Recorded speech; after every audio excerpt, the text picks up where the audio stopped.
All right, so today our job is really to solve this example here completely, and I'll try to give you as much insight as possible. Quick announcement, okay, just so you guys can know what to expect in the coming 1 or 2 weeks. The notes is already there, and then the exercise we're going to do today will be the not harder version, the basic version. We're going to make sure you understand that fully as much as possible. You can still follow up with me, maybe in the office hour at some point, right? Your choice. And then I'm going to assign some extra exercise to you, just in case you forget. You can find it on the lecture site. It's a split array harder tutorial video, instructions, starter, solution, everything is there, right? Please take your pace to really get it ready. I will highly recommend try to finish this one by next Monday, because next Monday, according to a course calendar, I'm going to release your assignment number 1. So I think finishing the split array basic, like we're going to discuss today, and harder by next Monday will be the best prep for your assignment number 1. And of course, in turn, it's going to help you definitely to get prepared for your programming test after the reading week. All right, so that's basically what I want to mention up to now. All right, and again, for the classroom change, I think that'll be stable. Hopefully the registrar office wouldn't play with us, right? So Tuesday, right here, ACE, and also SLHD Thursday, right? So just different classroom. All right, there are only several things I want to recap very quickly. Not really go into details. You can definitely refer to the notes and also recording. That's about the general pattern for recursion. Please take a look. We're going to emphasize that about solving the split array harder, base case, recursive case. And call by value, so important. You will see that the way we're going to solve the split array today, there's going to be only a single array instance that's going to be passed around in the recursive call. We're going to see how to build also the tracing recursion tree from scratch as well. That's something we'll see. Okay. So call by value, please make sure you review and make sure you really understand it. Okay. And that's kind of the pattern we talk about. We're going to see something very similar, except in general, of course, you can always pass 2 indices specifying the range. But today, we're going to see one case where you only need 1 index only.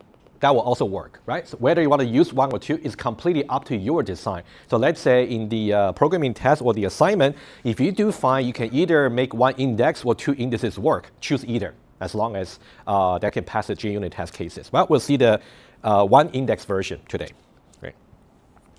And then, so that's the problem for the split array. So I may just make the assumption that you guys have read the problem, basically know about input and output relation, know what to expect, and I'll dive directly to the problem solving itself. All right, that's what I would do. So in case you want to really set up one, I think I'll spend maybe the first 5 minutes or so just to talk a little bit more about intuition and insight. I want to mention right at the front. You can kind of program in your brain briefly, and then we'll dive into the details in the Eclipse and also some detailed notes. So while I'm actually talking about for 5 minutes or so, if you want to get yourself prepared, I'll show you what to do. Okay. You can feel free to go to the lecture site, right, over here. And then you will see that for split array, that's the basic version we're going to talk about today. The harder version, again, that'll be very important exercise for you. No choice, you have to do it, okay? But let me know if you got any problem. There's a very, very detailed tutorial video walking you through the solution and also tracing everything. It's there, all right? Just take a look at that if you got any struggle with the problem, okay? What you should do is, for today's class, you can download the starter. Solution is already there, okay? You can, if you want to download it right away, no problem, okay? Download the starter. I already downloaded it. It's on my desktop, right? Let me show you very quickly how to import it to Eclipse, and then I'll go back to iPad, okay? So assuming that you got Eclipse on your machine, or you can feel free to go to Remote Labs. I think they also got an Eclipse. There will be one very huge advantage if you can also complete any Java exercises on the remote lab, because in your actual programming test, the environment look and feel is going to be like a remote lab. So I think it wouldn't hurt. At least practice a few times to get yourself familiar. Okay. So what should you do to import a project? That's something you will have to follow as well for the programming test. So you can go for File, New, File, and then Import. All right, there we go. And then under General, Existing Projects to Workspace, okay? And say Next. And then, so there is an option here called Select Archive File, right? A very common mistake is to choose the first radio button, but not that one, right? The second one. You want to be able to browse, And then I already downloaded the starter right here on the desktop, right? You'll follow a very similar procedure for your programming test as well, right? So that's the project I'm going to work on together with you, okay? So any example code I'm going to release to you as a learning resources, I will normally just put it as a Java project. So you just need to know how to import the project to Eclipse. All right? Okay, I'll leave it just for now. I want to go back to some conceptual sketch about the problem itself. All right, so there's something we kind of briefly talked about on last Thursday, right? About the intuition. So it's really about, go back to your math class about combinations, right? So let's say you're given n elements, let's say here, I'm given 1, 2, and 3 elements. I want to somehow split each element into certain groups. In this case, 2 groups, right? We want to split into 2 groups for the array, right? So 5 here can either go to group 1 or group 2, 2 possibility. 2 here can either go to group 1 or group 2, another 2 possibility. And this one here, also 2 possibility. If you multiply all of them together, it's going to be 2 to the power of 3. So the 2 here is the number of groups we want to split into. And the 3, the exponent here, is about how many groups you want to split into, right? It's a very general formula, but we are applying to this example here. Conceptually, you want to know how to enumerate all the possible choices for the split, because that's going to be very similar to how the Java recursion is going to work at the runtime. That's something we have to verify together with you as well, right? That might be the trickiest bit for today, but I'll go slowly on that part. And this walkthrough here, I will leave you to check the recording from last time, but eventually you can see we got 1, 2, 3, and 4, because we got 2 elements, 2 to the power of 2. That means we got 1, 2, 3, and 4, 4 splits. All right, that's still good. All right. Let me mention 2 things, and then we'll go to Eclipse, okay? So one thing I want to talk about is the recursion tree structure. That's something you will see, okay? So I will start with about the recursion that we're going to do today. There will be a very critical insight, which might sound a bit still abstract in the beginning, but I'll mention that you want to how to chew that a little bit, to digest. It takes some time, okay? Insight. I'll write it down first. Okay, insight. So here, so the recursion is going to be categorized into either base case or recursive case. We know that pretty well. All right, so the recursive and base cases are defined as a Java code, which you will see, such that we talk about when you define your Java code, it's defined in such a way that at the runtime, the recursion tree, which we'll see exactly how that would look like, recursion tree. The recursion tree will look something like this, but not exactly, because we don't see any method call in this tree, but we'll see that, right? Very similar. The recursion tree at runtime, which means we have to somehow execute the code and run as Java application. The recursion tree at runtime represent an exhaustive search on all possible input scenario. Okay, it's a very critical and also rather general concept for the kind of recursion problem we're doing. And you will see that also in the recursion, like a split array harder exercise, and also later for your assignment number 1. So just remember, the way you define your Java recursion, usually it wouldn't take more than, think about back in 2030. It is very possible when you program a particular class, it might take you maybe about 100 lines of code. You can easily. But individual method is rather easy to understand. You might only have if conditional. You might only have some simple loop. That's back in 2030. But in 2101, we're going to see the opposite style. So in the Java code itself, it might only take, let's say, exclude comments, right? You might only see less than 10 or even about 5 lines of code. But that 5 lines of code requires much more details to be understood. That's something we'll see today, right? Just something you want to just get yourself mentally prepared for this course, right? That's why usually your fellow student will find it very challenging in the beginning. That's why you really have to struggle through the exercises, okay? We'll do it. So insight number one, just about the recursion tree, which we'll verify. And then I want to generalize this tree slightly, so you also have some conceptual idea to get prepared, right? So in general, let's say the combination, to figure out all the combinations, you will have a tree like that. I'll put it aside, tree, right? And normally you will start with some method call. So this will be the first call you want to start with. Maybe I want to call split array right here. This method itself is public to be called by the user. But starting from there, all the recursion trick is going to happen underneath it. That's something we have to trace as well. Okay? So the bottom level is to note first. The bottom level here, at the bottom, right here, these will be the base cases for recursion. And you can see them right away. You can think about this bottom level over here are the base cases, because it really tells you about a terminal conclusion about how we can do the split 1, 2, 3, and 4. And these are all the base cases.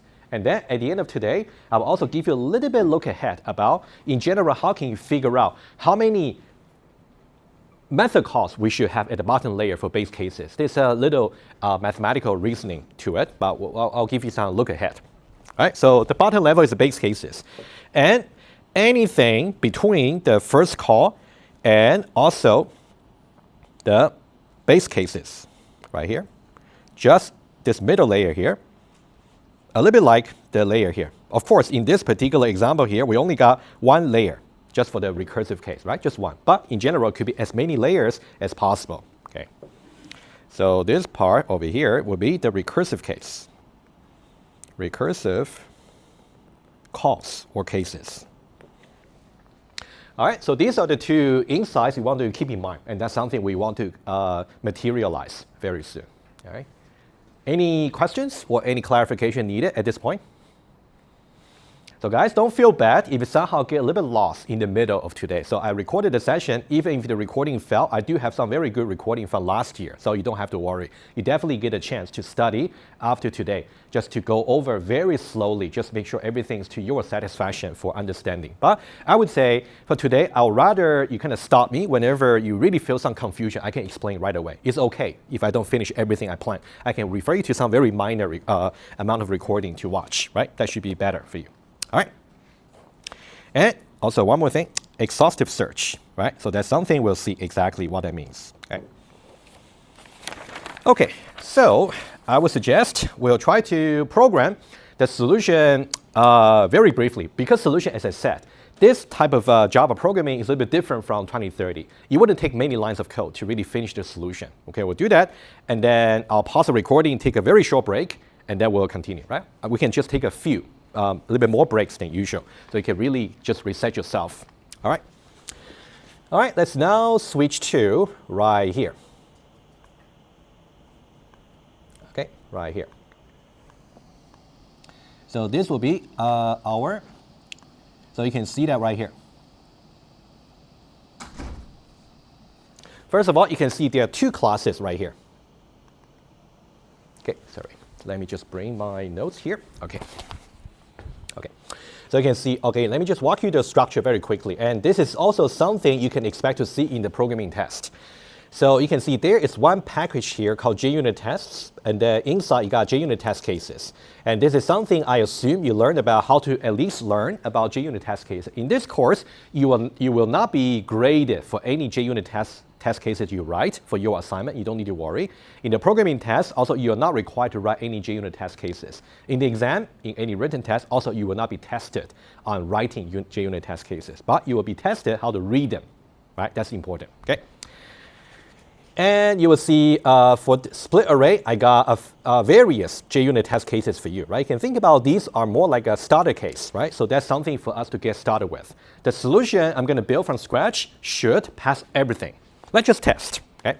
For now, it's only the starter version, right? For now. So what you do is you can right-click on the JUnit test file, run as JUnit test. All right, let's run it. and red bar, right? However, you can see somehow this is kind of funny because if you look at that, somehow I didn't do anything, but I already passed about half of the test cases. It's because the method itself, it returns either true or false.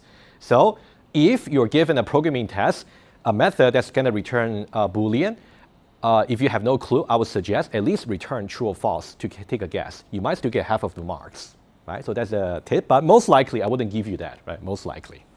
Most likely, I'll give you something similar to the split array harder. Okay, that's something you got to study. But for today, it's okay. We're going to be honest to ourselves. We're just going to build it properly. Right? But there's a remark you want to be sure. All right, and then this is the method we're going to program. Right? I'm going to maximize the tab, and now let's do it. There are certain like a specification. That's exactly what we went over last week. You don't need to worry, right? So there are also a little bit hints about this. I would say we don't need to go over them line by line. We don't have to. You can read it. So I would definitely suggest maybe after today, if you think you kind of understand what's going on, maybe you want to download this starter again and redo it. I think that'll be the best way to do it. Okay? Also, time yourself. It shouldn't take you more than, let's be a little bit more lenient since you're still picking up the skill. I would say 20 to 30 minutes for this problem here. All right? Okay. For now, I'm just going to delete the hints, right? So just make it cleaner. Okay. I'm also going to delete this part here, right? Okay. At the moment, it simply returns false, but that's not what we want.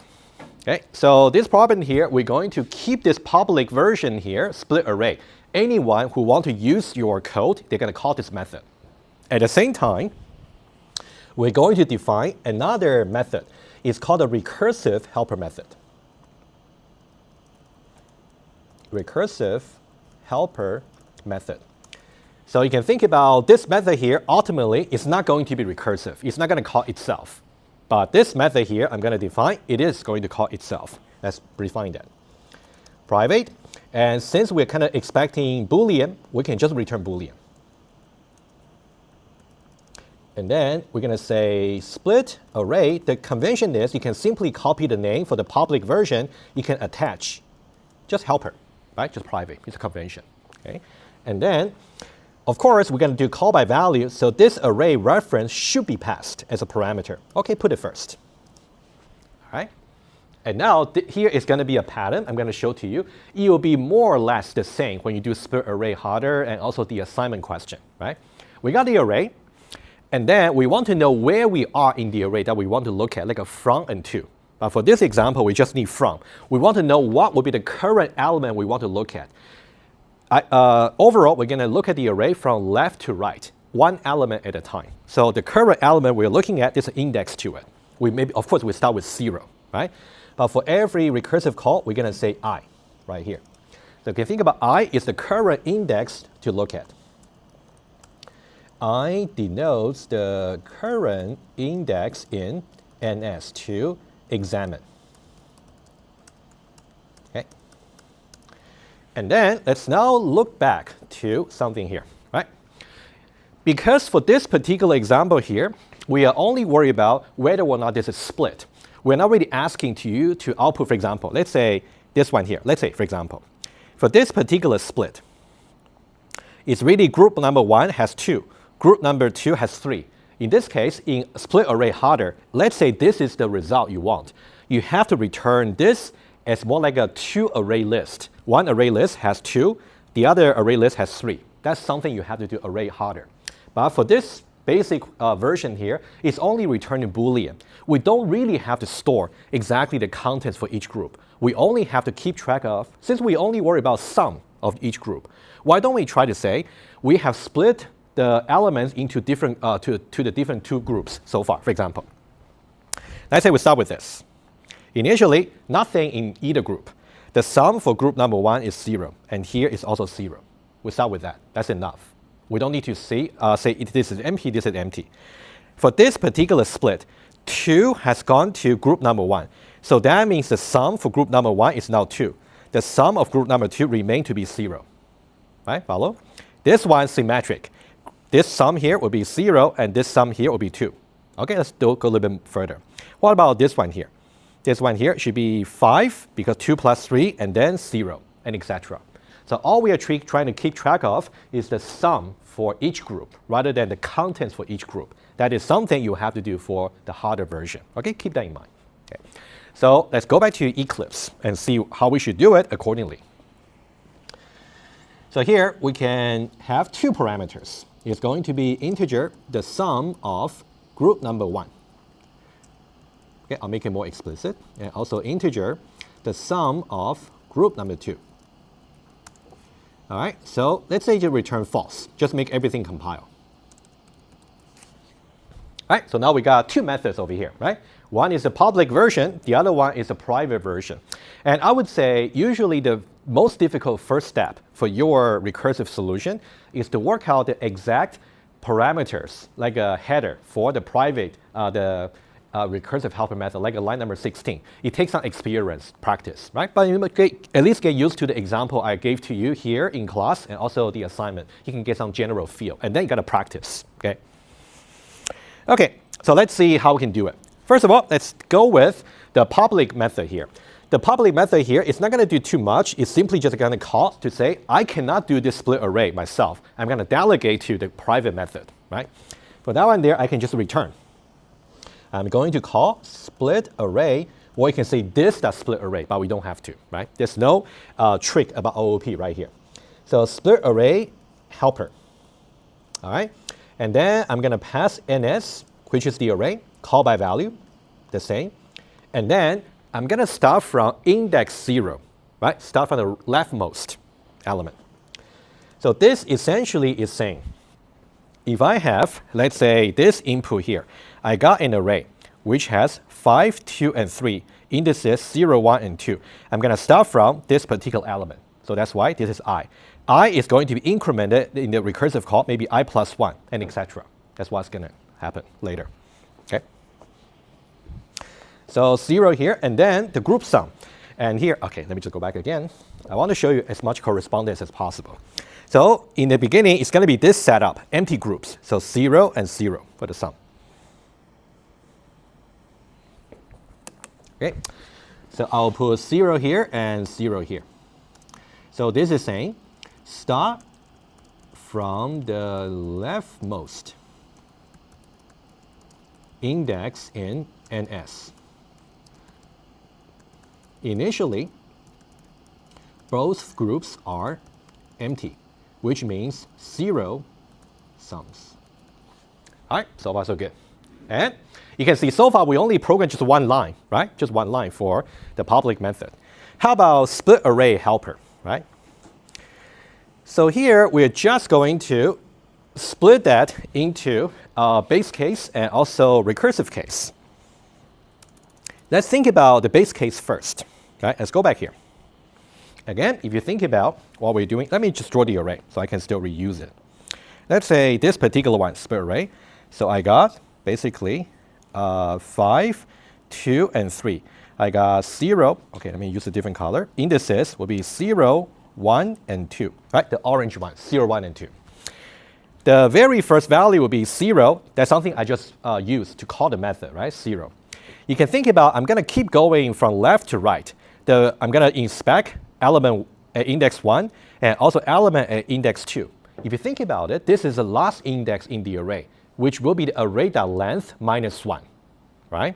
So that means when I is equal to 2, the maximum, that means I still need to consider the very last element. That's not the base case.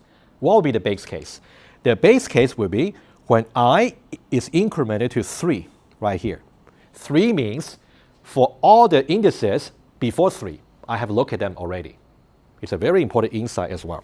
All right, I'll put it down here. So 3 here. If I is equal to 3, or more generally, is exactly equal to, let's say this is NS, the array. NS.length. What this means is indices 0, 1, 2, 3, all the way to ns.length minus 1 have already been inspected in the previous recursive call. That's something you will see when we build a recursion tree. Okay, I'll write it down. When you get to over here, that simply means ns0, ns1, all the way to ns.length minus 1. Okay. Of course, this will be the leftmost, and this will be the rightmost. All of them have been inspected. All right. Already inspected. Okay. This is another very important insight for you to know about base case. And you will see something also very similar in other examples. All right. Okay. Let's now go back to program the base case, right? So the base case would be when we have already examined all the elements in the array. Base case, when we have examined all elements from ns0 all the way to ns star length minus 1, meaning that the current I is ns star length, right? It's exactly one off the last index, right? Very important, edge case. So we're going to say if I equals ns star length, right? So this tells us we have examined all the elements in the array. Now we just need one line. So now if we have already examined all the elements, what should we do? Well, now we should make a decision. Boolean, true or false. I'll give you a little bit of hints and see if anybody can help me figure out just one line. Okay? Think about what's happening here. Let's say, for example, remember the example we did last time when we talk about 2 and 3, right? Oh, sorry, 2 and 3. So 2 and 3, right? 2 and 3. So we go all the way down, and then this is one possible base case. This is already after we have examined 2 and 3 in the array. The array only contains 2 and 3. We have examined them already. In this particular split, we put both elements in group number 1, whereas group number 2 is actually empty, right? So now at this point, we want to decide whether we should return true or false. But how do we decide in general? I know this one, I got to return false. And this one here, I can look at 2 and 3, I should also return false. But what kind of information do we have in that recursive helper call that's going to make us make that decision? Okay, I agree with you, the sum of the two groups. But what exactly should I write? If the sums are equal of sum of group 1 equals sum of group 2, then return true, else return false. Absolutely. So similar, I guess. Return sum group 1 equals sum. That would be exactly right as well. I think what you mentioned both, I think just your fellow students slightly neater, but you can definitely do yours as well, right? So all we have is not about the contents of the two groups, but rather we have the sum for each group. So we have to compare these two values, sum of group 1 and sum of group 2, right? So here, I can just return the sum of group number 1 equals the sum of group number 2. Okay, base case. Okay. Any questions about base case? Okay, very good. And recursive case. The way I would recommend you program a recursive case is try to kind of sketch some, like how things are going to be split into different possibility as a tree, like what we did, right? Let me go back there and I'll show you what I meant over here, right? If you recall the way I did it from Thursday, let's say we started from here. At this point, we are looking at the array 2 and 3, index 0, index 1. I'm looking at just 2, right? That's the current consideration. The way we try to split into different possibilities is to think about 2 might go to group number 1, in which case we have this possibility, and then we build from there further accordingly. Independently, the same element 2 can also go into group number 2, the other group, in which case we're going to have another parallel universe for us to build upon, right? So now, if you think about these two simply represent the result from 2 separate recursive calls somehow. That's really something you want to get used to because you write very little in Java, but somehow things can just work out exhaustively for you, all right? So now, let me do a little bit of writing. So basically, First of all, let's start with the logically. So currently, we are considering NSI. Either put NSI to group 1 or put NSI to group 2. Okay, there are two possibilities. And each possibility, well, these are only two, right? Either group 1 or group 2. No third possibility, right? So for example, if I made the problem a little bit different, I might say 3 groups as opposed to 2, right? Of course, you will adjust accordingly. Each possibility here is going to correspond to a separate recursive call, right? Let's now start you with a little bit. I'll do the first one, okay? I'll lead you to the answer. The first one is going to be, of course, I'm going to call this split array helper. I'll put it here. And then I know that I'm going to pass something, something, something, and something, right? So I would say when you really have no clue, just try to fill out as much as you can, just to start with. Always push yourself to make some progress, okay? The first argument here is going to be array, since we don't create a new array. So that one there is going to be NS, right? What about this one here? This one here is saying I make a recursive call to do some further processing. So if the current element index I is already done, what should be the next one? I plus 1, since we go from left to right, right? That one should also be straightforward. So when you guys, for example, do try any interview, like a programming site, like a leak code, so here I plus 1, I will mention to you, you want to be kind of creative. You don't necessarily only move to the next recursive call, just say I plus 1. Sometimes you may want to jump 1 spot, or maybe jump 2 spots. It's also possible, right? You want to be a little bit creative, okay? That's something I'll mention to you, okay? I plus 1. And then, so these are the two things we want to update. And for that one, let's now have some help from your sketch right here. Think about what's happening here. This one here, we got 0, 0. So here, assuming that we put into group number 1, so we only update this from 0 to 2, right? Adding 2. This one here remain the same, right? Now, let's make it general. Any suggestion? What should I put? Once we figure out this potential split, the other one will be very similar. Go ahead. Are we going to add ns of I to the first sum and leave the second sum the same? Exactly. Yeah, I agree. Because this call here might appear somewhere in the tree. So the sum of group number 1 there might be some accumulated values already. We'll just accumulate further. All right, good. Okay, very nice. So this one here is just going to be the current sum of group number 1 plus NSI. And the sum of group number 2 stay the same. Everybody's good? Okay. You know what? Let me get rid of the semicolon. It's going to give me some trouble later, but I'll see why. I'll tell you why. Okay. So this one is good. It's a very good recursive call that really corresponds to the diagram we drew. Okay. Let me just copy this. All right. So now I have to make another recursive call, but that one will really correspond to another parallel universe where we're going to do the split of element NSI to group number 2. All right. So now the question is, what should we change? Should we change NS? Not really, the same array, right? Should we change I plus 1?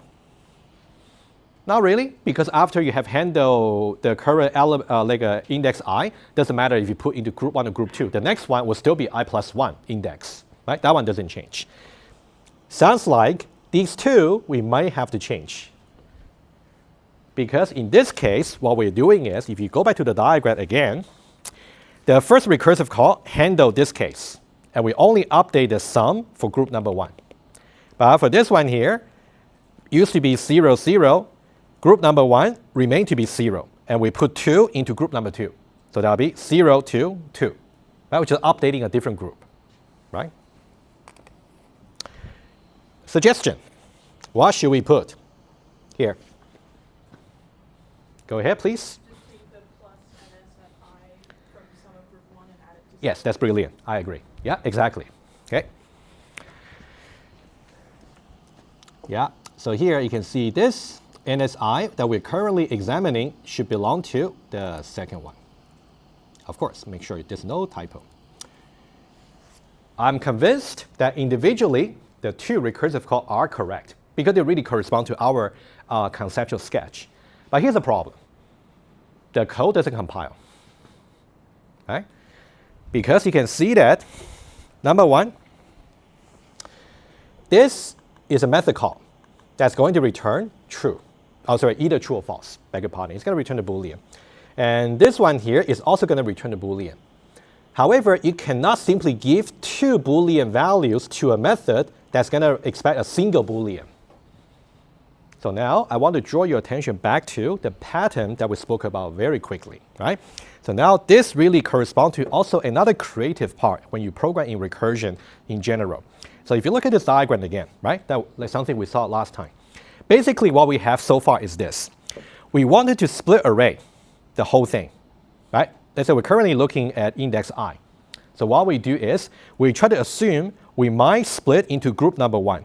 We might split into group number two. We got the solution to both of them individually, but we should somehow combine them into a larger solution that's going to fit to the original problem, right? That's something we are facing, right? Just remember, that's the same pattern you're going to face for harder and also easier problem, always. So now a very reasonable thinking is, since we got two Boolean values, somehow we want to make one Boolean value out of it. What choices do we have in Java? You know, if you got multiple Boolean values, you somehow want to combine them into one. You got so-called logical operators, right? What are our choices? Go ahead. And? Logical and? What else? Yeah, we got two, right? Logical or. Yeah, logical and logical or, right? We got two. So now, so I can tell you that if you try, so what we're going to do is we're going to say return. And then here we can, between them, we can either put this, for example, I'll put it for now, okay? And that's going to compile. Or if you put a logical or, it is also going to compile. But now it's a logical call from you. Should we put or, should we put and? Make a decision and justify, please. What, I agree that's a correct answer. You're good for part one. How about part two? Can you justify? Why should be or? I guess because either one of those groups have the same sum as the other one, it's going to be the same thing. You're kind of on the right track, yes, but you haven't really touched the real point just yet. You're more talking about efficiency somehow, which we'll touch upon as well. Okay, go ahead. So this strategy like logical or can short circuit? Yes, I like short circuit. That's something we'll see as well. Okay, but But if we use and, both cases must be example. And then okay. I think I'll just be a little bit picky. Basically, short circuit evaluation, which I'll review in a blank page, is going to be applicable to both and or, both of them. Okay, so it's not like when you use and, you can get around, or when you use or, you can get around. Not really. Okay, but it gotta depend on the cases. if, for example, yes, and can short circuit if one of them is false. Yeah, exactly. Yeah, I definitely agree with you. So now the critical question, I'll mention again. How about this? Can you just tell me why we shouldn't use and? Because it's only one case that's going to be correct. So either one of the cases is going to be correct. Good. Okay. So guys, conceptually, I think your fallacy is also spot on. Okay. So let's go back to the tree, right? So this is why whenever you are solving recursion problem, having some very accurate or very informative sketch is so important, right? So let's say, for example, let's say we got, hypothetically, let's say we got 2, 2 right here, right? So maybe in one of the split, maybe here we got 2, 2 and then empty. And also here we got 2 here and we got 2 over here, right? If we actually say and, we're basically saying all the possible split must be equal sum. On the other hand, if we say or, we're saying as long as one of the split is actually equal sum, we can return true right away, right? So that's the inside. Okay, I'll write it down on the Eclipse as well. Okay. Use or because we only require a single split to have equals sums, not all. All right. Of course, exclude the comment. You can see we don't have many lines of code to write. Right? So that's really the point I'm trying to make. Even in your programming test or the assignment, I can also tell you, there are also not that many lines you have to write. If you usually have to write so many, I would say beyond maybe 20 or so, there might be a little bit of warning. You might be overthinking the recursion or thinking the wrong direction. Okay? So now, moment of truth. I hope I didn't make any typo. Okay? Right? So what we should do is make sure everything works. All right, so let's now run as JUnit test. All right, awesome. Everything passed, right? It's correct. Okay. All right, so up to this point, before we take a very short break, I think we'll take attendance maybe after the second break, right? Just take a break. Just reset yourself. So far, we actually spoke about like insights about this recursion problem, split array. And then we also try to type everything in the Eclipse, right? So let's take a very short break. And then after the break, I want to go back to the code we just typed on the iPad. I want to just highlight certain conceptual importance about different points. And then the most important thing for today, I want to trace the code together with you. All right, take a short break, please. So this is a Java code we developed before the break. So I just want to just revisit again, just make sure everybody's okay about the inside for the code. And then we'll do tracing, okay? So first of all, at the top level, we got two methods. You can see one method is public, and another method is for recursive call purpose. So that one there will be private right here. All right, so these are the two. And then call by value, you can think about for every call we are trying to make, it's going to be the same reference. You can think about the NS over here, and we're passing NS, and also the NS over here. So they are all referring to the same objects, right? So this part here is really, we're exploiting call by value. Of course, you can think about the NS here and also NS here as well, right? You can find many instances, just name a few. And then think about the array we have is here. We got NS, which can be arbitrarily long. And we got indices 0 and then 1 all the way to somewhere in the middle, I, which will be the current one we're looking at. And then the next one to look at will be I plus 1, right? And of course, we may have to go for a few more until we can touch upon the very last one, ns.length minus 1. Of course, you can think about this another value here, which will be ns.length. And that one there is exactly the value for the base case. That means we have no more valid index to look at. That means we have examined all the valid ones. All right? Okay, that's the array. And then I'm going to use this array to actually show to you how to understand it conceptually, but we'll get there a little bit later. Okay? So think about this one here is the starting point. So think about here, 0 here, right, is the starting point, which is right here. We'll start with this. Okay, start with the leftmost index. That one is pretty straightforward. And then we also got, we want to keep track about the sum, group sum. Okay, so this is the group sums to be updated between recursive call.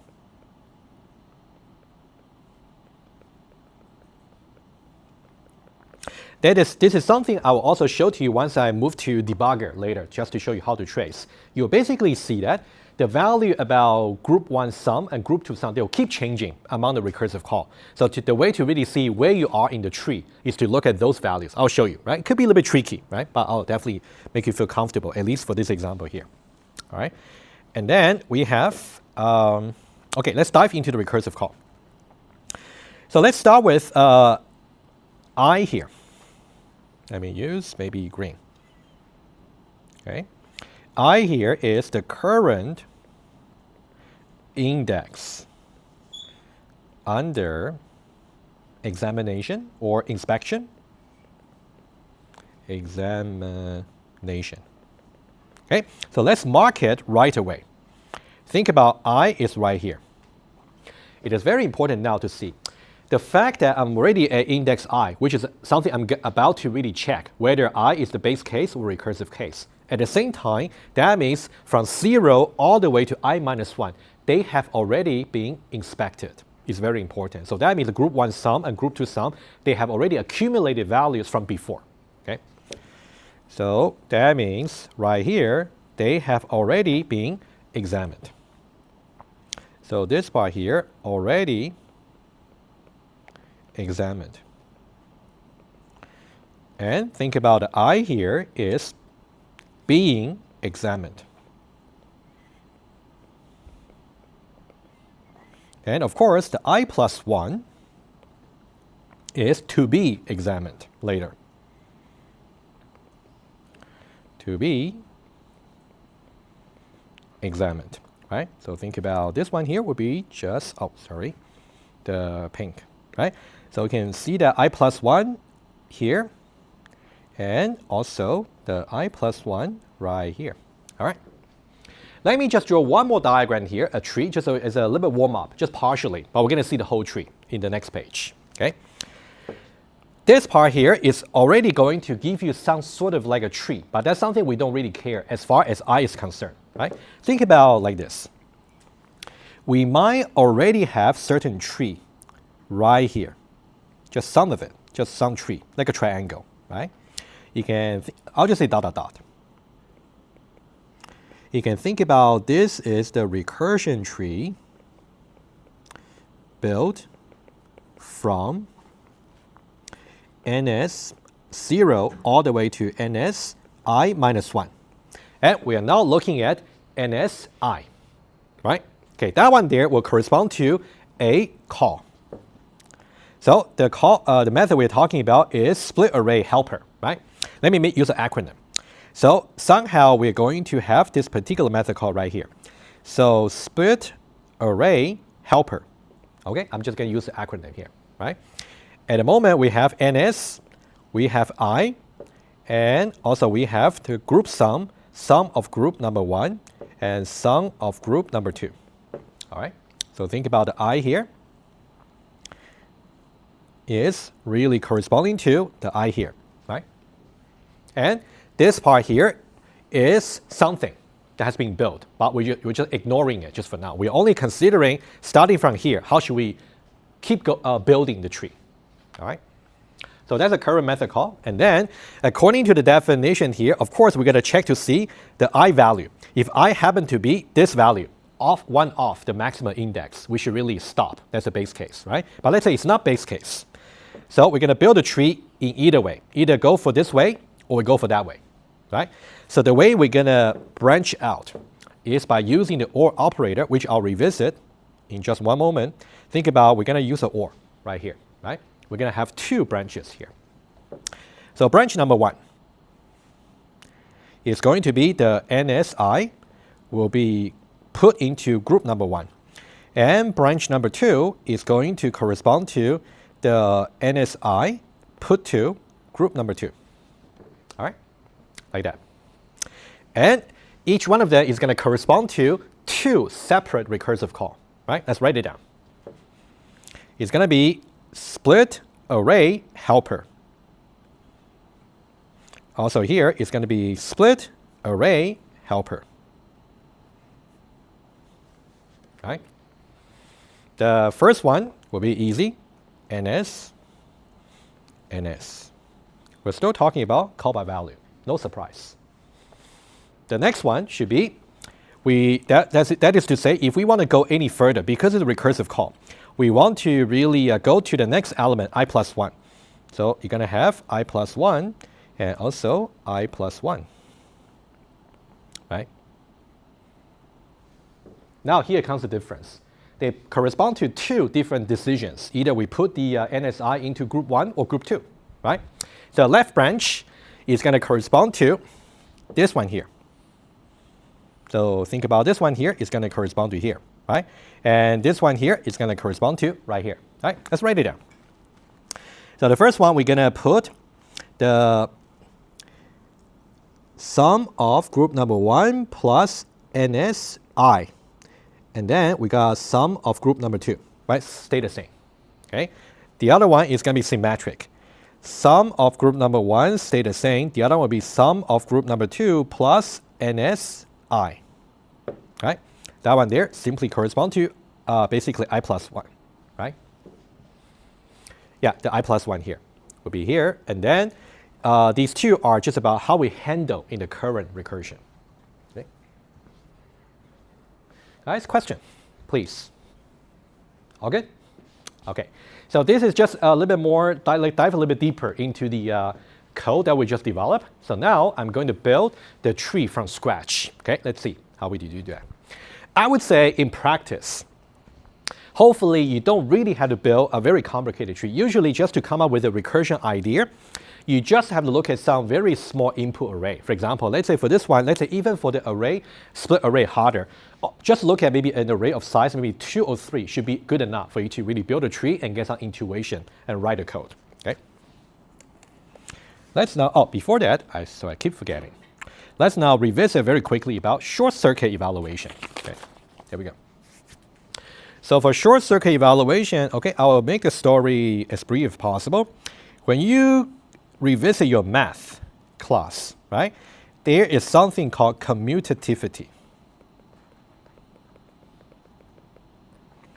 And the essence of it is the evaluation order doesn't really matter. The evaluation order does not really matter.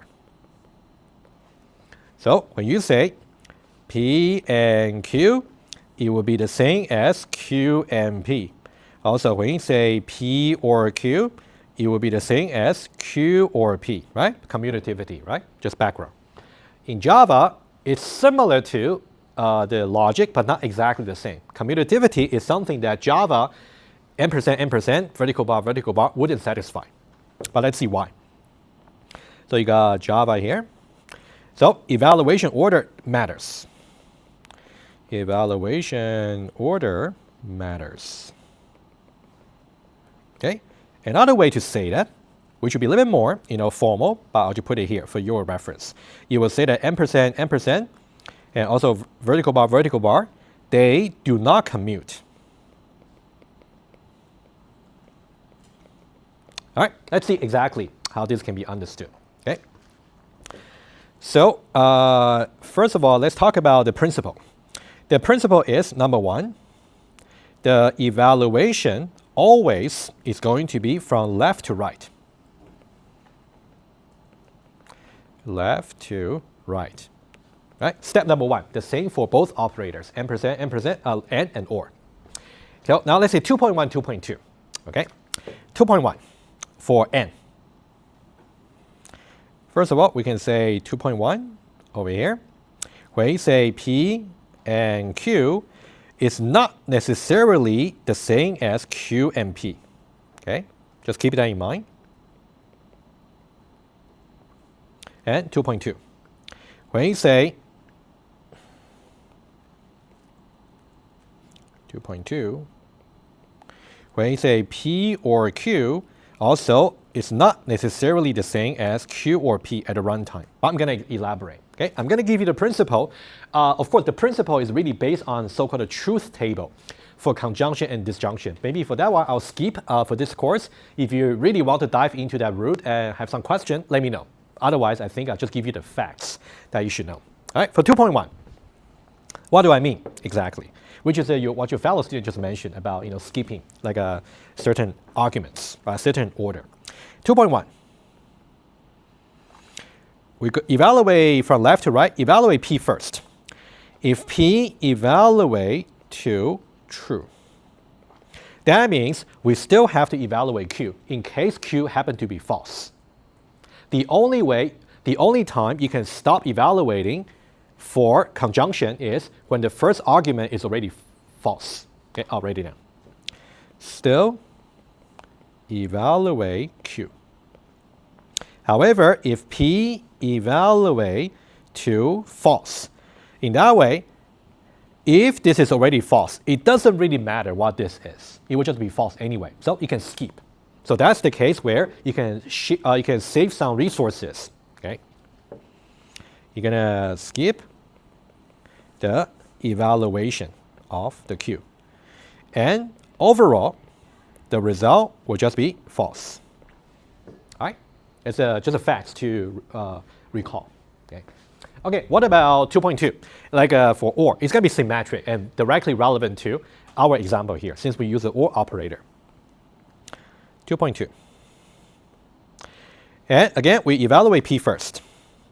If P evaluate to, in this case, rather than true, false, you still want to evaluate Q. All right, thinking this way. If this is actually false, if this one happened to be true, overall it's going to be true. If this one happened to be false, overall it's going to be false. So you really have to evaluate this to make a final decision. So that's why it has to be evaluated. On the other hand, if P evaluate to true as opposed to false, right, in the other operator, so now in this case you can skip the evaluation of Q, and the overall result will be just true. So the way the short circuit evaluation work for both operators are completely symmetrical based on the truth table. Yeah, it would be for this course. I will not really ask you to really derive the truth table for those two. You don't need to worry. But I would say for your complete understanding, without really memorizing what's happening here, you may want to refer to the truth table. Right? I'll leave the choice to you. Okay. Good. And now let's try to build the table, the tree. Okay, again, let me pause the recording. All right, so for the final bit of today, I want to just show to you how you can do tracing on paper. I think that's even more valuable. That's something will going to impact how you design the recursive helper method. And then I'm going to give you guys a very short video to watch, maybe before Thursday. But that's going to be beneficial to you about how to do tracing corresponding to the paper tracing on the Eclipse. Okay. Let me just show to you the one I'm looking at right now.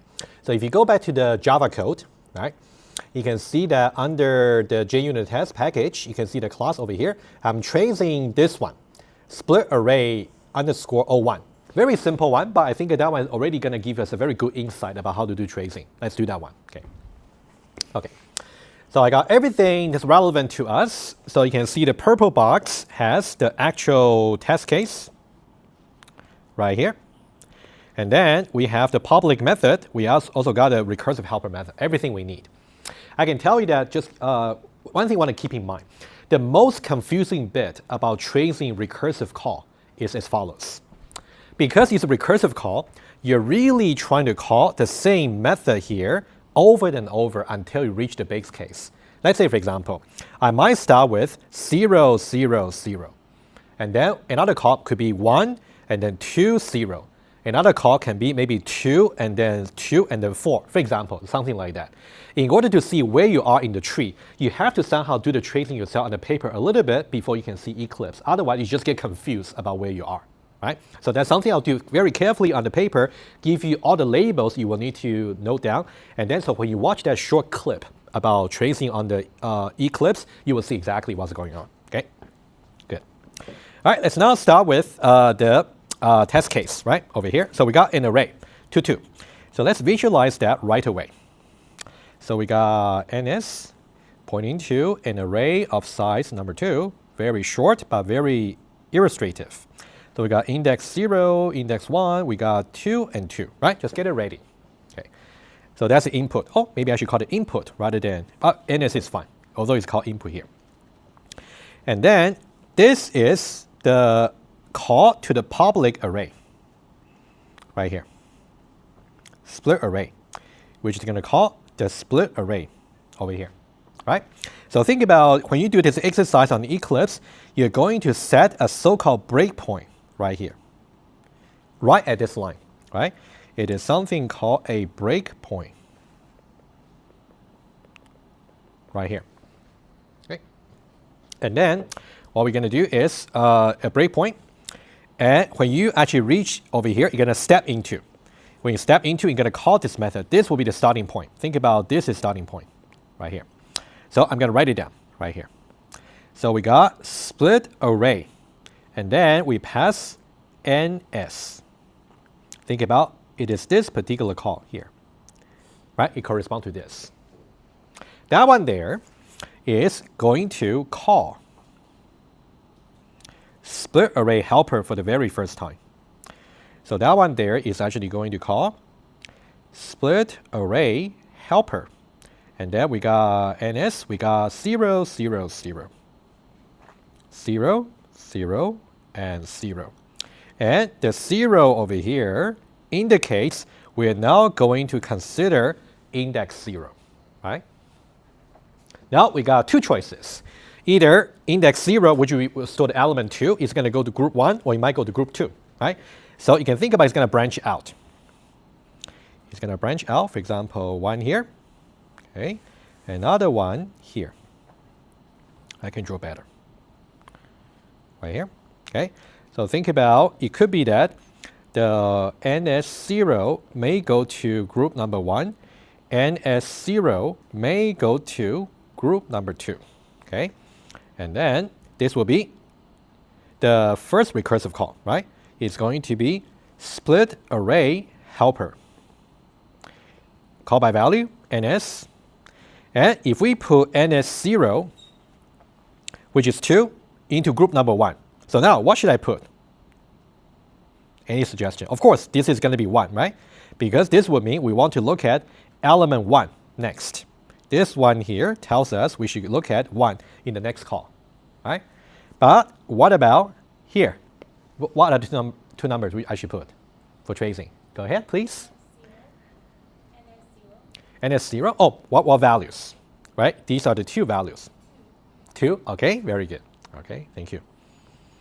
So that one here will be 2 and then 0, right? 2 because we'll go from 0, put that into group number 1, we got 2, right? Right here. And symmetrically, you can double check later. So split array helper, also NS. Next one, we're going to look at index 1. And then this will be 0 and then 2. 1. All right, first level. Usually we say that this is level 0 and level 1. Okay, I'll make it a little bit more general, maybe at the start of Thursday. Okay. All right, let's now see. So we only got 2 elements to consider. So next element to consider would be this element here. It's going to branch out in parallel. This one here is going to branch out. This one here is also going to branch out. This one branches out with the assumption that we already put NS0 to group number 1. But this one here making a different assumption, right? Parallel. Okay. So this one here, guys, just help me with 1, and then I won't bother you with the rest. SAH, and then NS, I agree. But now, what should I put here? What should I put here? And what should I put here? Only one I'm going to bother you. What should I put? Go ahead. It would be 240. 240. Let me put it down and we'll double check everything together. You were suggesting 240. 2 is relative to 1 plus 1. Okay? And here, given that we already got 2 in group number 1, and of course, let me just write down something important. So here we are saying NS1 will be put into group number 1, NS1 will be put into group number 2. Similarly, NS1 put into group number 1, NS1 put into group number 2, right? So given that we already got this, and we are putting this element 2 over here into group number 1 again. So 2 plus 2, that's going to give you 4. And 0 here remain the same, right? Okay, let's now, I will put everything down, everything rest, okay? So another one would be split array helper, NS, also 2, and then 2, and then 2, okay? Split array helper, NS, I got 2, and then 2, and then 2. Split array helper, and then I got NS, 2, and then 0, and then 4. All right, that's a whole tree, okay? However, given the short circuit evaluation, are we really going to build a whole tree? That's a question, right? Turns out it's not. But it's definitely not harmful to really build this tree first yourself, just to see conceptually that's what you want to get an exhaustive search. No problem, okay? But let's be more careful, all right? Just before that, let's just do some conceptual evaluation, okay? Just to start with, you can see that this one here, 4 and 0, they are not the same split, so that should be false. Oh, by the way, you can see that 2 here, 2 here, 2 here, 2 here, and 2 here is exactly one index off the maximum. So that's a base case, right? So all the bottom ones are the base cases, okay? And you can see that here we got 2 and 2. So that should be true. And also we got the 0 and 4. That should be false. And again, finally, we got the 2 and 2. That should be true. Another thing, and don't forget, since we got the OR, short circuit, we'll see that, okay? You can think about a short circuit evaluation is going to be applied. So think about between this one here and also this one here, we're going to use the OR. Between this one here and this one here, we're also going to use the OR, right? Between this one here and also this one here, we're also going to use OR, all right? All good. Now, let's talk about evaluation order, just to see how things will be executed. And when you look at a short clip about how to do this in Eclipse, it will correspond to exactly what I'm saying. Okay, let's be careful. Okay, and to really trace this, let's use a cost stack. Right? For cost stack, the best way for you to revisit, to review, is to look at a Fibonacci sequence, which I mentioned in the reviewer slide. Right? I would highly suggest do that exercise. Right? Let's put it here. It's a cost stack. Oh, sorry. Okay, let me now make some labels. Let's say this one here is A. All right, and this call over here is B. Oh, you know what? Let me do a little bit better. Maybe the arrow can confuse you. Let me just say A. This method call here is A. This method call here is B. All right, so we know that A is going to call B. And then B here, in order to evaluate this, you have to evaluate left first, right? This one first. So this will be C. And it's going to call C. Up to this point, we basically say, initially I want to evaluate A. In order to evaluate A, I have to evaluate B. In order to evaluate B, I have to evaluate this, and then evaluate the left first, which will be C. Right? I kind of push gradually to the stack. And now you can see that before I can ever get to this branch right here, I would need to finish this branch first. Agree? Okay. So now see here, and then to evaluate this, I got to do this one first and then this one, right? So that means I got, let's say, D over here and also E over here. Okay. So I'm going to go to D. You can see that D over here is going to return false. Agree? All right. So that means D now is going to be pop off from the stack.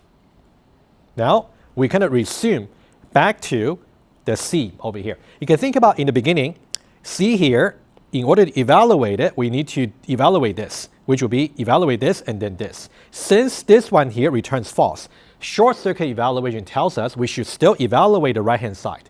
So what's going to happen is you're first of all going to remove the D because you already returned false. Go back to C, and then C here is going to resume the execution and go to the right-hand side over here.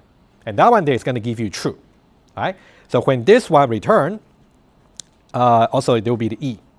Right? And E is also going to return you true right here. So once you get return true here, it's going to be pop off. You go back to C. Once you go back to C, you got false or true, which will give you true. All right? Just remember that. You actually got true over here. And then once you get true here, and then you go back to here, because this will return true. So this C here will be also pop off. Okay. And then you get to this point here again. That one there, since you already got true over here, do we have to continue? We don't have to. Completely bypassed for efficiency reason. So this is where runtime might be a little bit different from the whole tree you're drawing, which is completely okay, right? So once you execute everything. Also B will be pop off, A will be pop off as well. That's something you have to see the Eclipse debugger. All right. So if you can give me just 1 minute, please. I want to do one more labeling and then we are done. Okay. So A, B, C, D is something you will definitely see the reference in the little video. Let me just use one more label, 1, 2, 3, 4, just to show you once more. Okay, bear with me, please. Just 1 minute. Okay, we start with this one here, number 1. And then that one there calls this one, number 2. That one there calls this one here, number 3. You can see that one there calls this one here, number 4. We go as deep as possible. And that one there, number 4 returns. So we go back to this one here, I'll call it number 5. And then we also got to evaluate the right-hand side, which will be number 6 right here. Number 6 return true. So we go back to this one again, so that'll be number 7. And this one here, going to evaluate false or true. It's going to be true. So we go back to here again. So that's going to be number 8. And this one here is going to return true. So we go back to this one here, which will be number 9. Right? So these are the 9 method call you have to pay much attention to when you look at that clip about Eclipse tracing. All right. So guys, thank you so much. And then I'll see you on Thursday. But I'm going to make a very quick generalization in the beginning of Thursday. And then we're done with this example. Do go ahead and try other things. Okay. Thank you. I'll see you on Thursday.